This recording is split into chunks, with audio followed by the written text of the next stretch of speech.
اس لیے جو لوگ مسجدوں میں جاتے ہیں اللہ کو یاد کرتے ہیں، آج اس شخصیت کے بارے میں ابھی حافظ صاحب کہہ رہے تھے کہ ایک پرہیزگار آدمی، ایک عبادت گزار آدمی، ایک اللہ کو یاد کرنے والا آدمی، ایک مسجد کو آباد کرنے والا آدمی آج اس دنیا فانی کو چھوڑ کے گیا ہے۔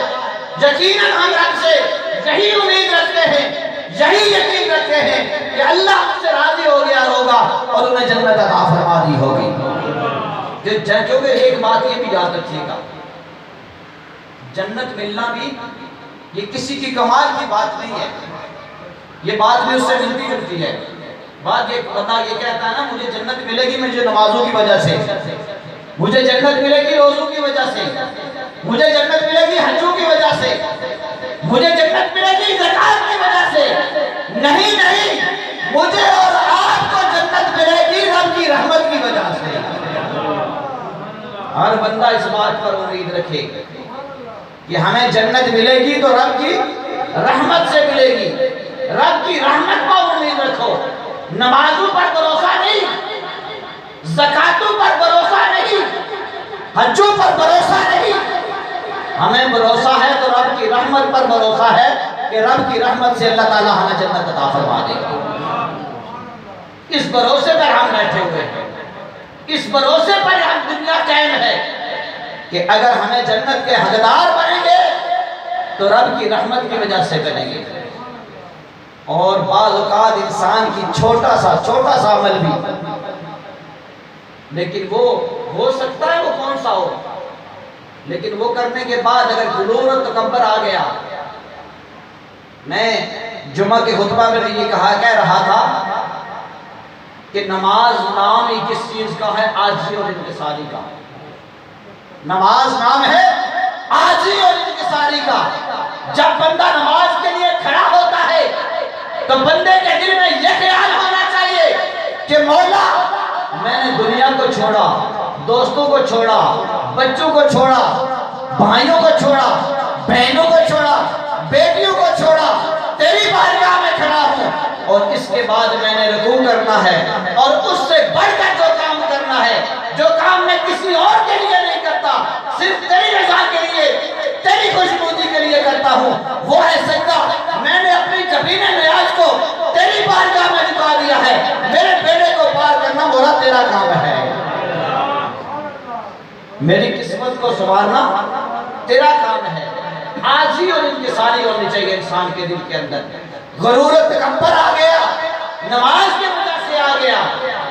بعض اوقات یہ بھی نہیں ہے کہ بندہ پیسے کی وجہ سے ہی صرف، اگر نماز کی وجہ سے بھی غرور و تکبر کرے، جس طرح بعض لوگوں کی عادت ہوتی ہے، ہو سکتا ہے گھر سے نکلے اور مسجد میں جاتے ہوئے 10 بندوں کو راستے میں بتا کر جا رہے ہیں، بھائی میں مسجد میں جا رہا ہوں، بھائی میں مسجد میں جا رہا ہوں، بھائی میں نماز پڑھنے کے لیے جا رہا ہوں، میں اللہ کی بارگاہ میں سجدہ کرنے کے لیے جا رہا ہوں۔ نہیں، بلکہ وہ یہ کوشش کرے میں رب کو راضی کرنے کے لیے مسجد میں جا رہا ہوں، کسی کو بتا کر نہیں جا رہا، اس لیے جا رہا ہوں کہ میرا رب مجھ سے راضی ہو جائے، ورنہ تمہاری عبادت۔ اور یہ بات بھی یاد رکھو، بعض عبادات ایسی بھی ہوتی ہیں نا جو رب کی طرف اٹھائی تو جاتی ہیں، لیکن راستے ہی سے ہو سکتا ہے وہی عبادت اٹھا کر اس بندے کے منہ پر مار دی جائے، وہی عبادت بندے کے منہ پر مار دی جائے، بندے کو پتہ نہیں چلتا۔ چونکہ بعض کام ایسے ہوتے ہیں نا، جس طرح قرآن مجید میں یہ بھی آیا ہے، یا ایھا الذین آمنوا لا ترفعوا اصواتکم فوق صوت النبی لا تجہروا لہ بالقول کجہر بعضکم لبعض عدو۔ اللہ رب العالمین نے فرمایا لبعض لبعض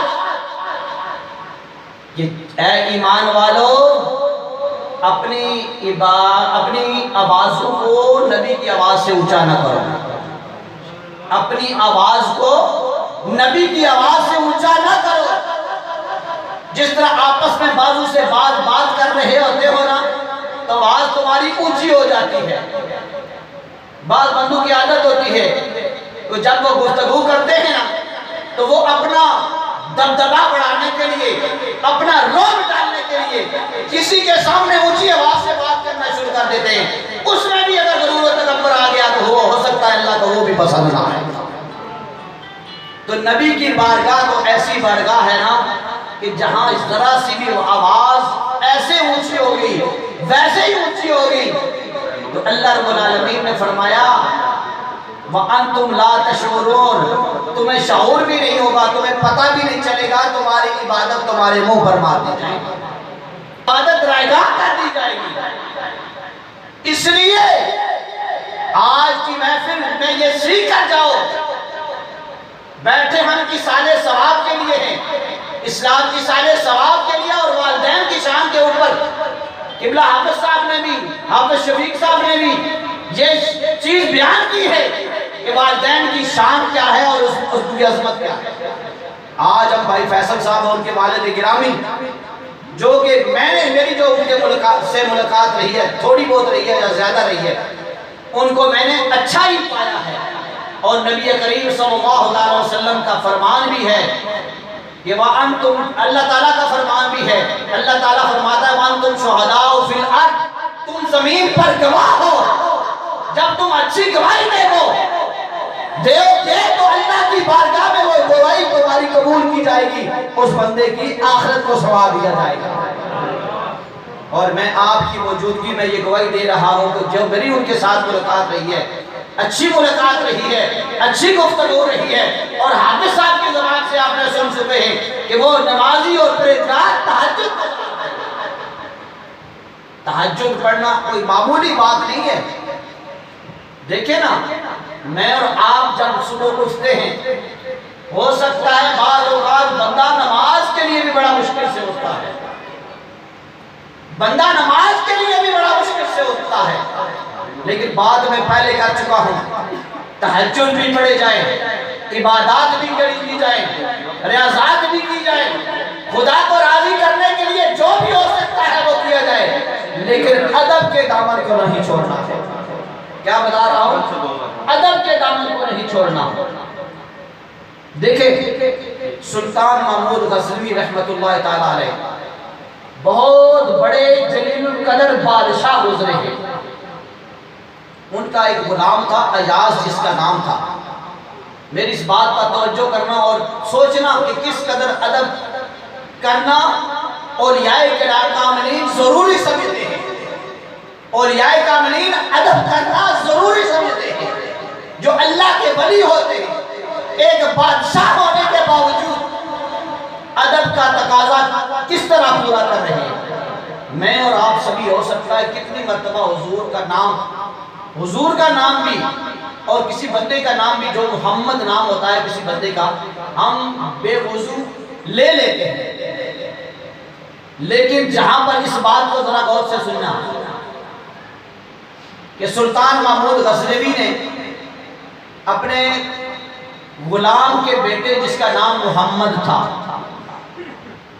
جس وقت بھی بلاتے تھے تو کہتے محمد ادھر آ جاؤ، محمد ادھر آ جاؤ، محمد میری بات سنو، میرا یہ کام کراؤ، میرا یہ کام کراؤ. لیکن ایک مرتبہ کا واقعہ ہے کہ ایک مرتبہ آپ نے کہا ایاز کے بیٹے ادھر آؤ، ایاز کے بیٹے ادھر آؤ میری بات سنو. ایاز سن رہے تھے تو آپ نے دل میں سوچا آج شاید میرے بیٹے سے کوئی بے ادبی یا گستاخی ہو گئی ہے سلطان محمود غزنوی کی، جس وجہ سے سلطان محمود غزنوی ان سے ناراض ہے اور انہوں نے اس کا نام نہیں لیا، کہا ایاز کے بیٹے ادھر آ جاؤ. اس سے پہلے تو محمد نام لے کر پکارا کرتے تھے. یہ وجہ کیا ہے؟ جب حاضر ہوئے نا تو عرض کی آج میرے بیٹے کا آپ نے نام نہیں لیا، آپ نے کہا ایاز کے بیٹے ادھر آ جاؤ، کیا میرے بیٹے سے کوئی بے ادبی یا گستاخی ہو گئی ہے؟ بے ادبی یا گستاخی ہو رہی ہے؟ آپ نے فرمایا ہنس کر فرمایا نہیں ایاز کوئی بے ادبی گستاخی نہیں ہوئی ہے تیرے بیٹے سے.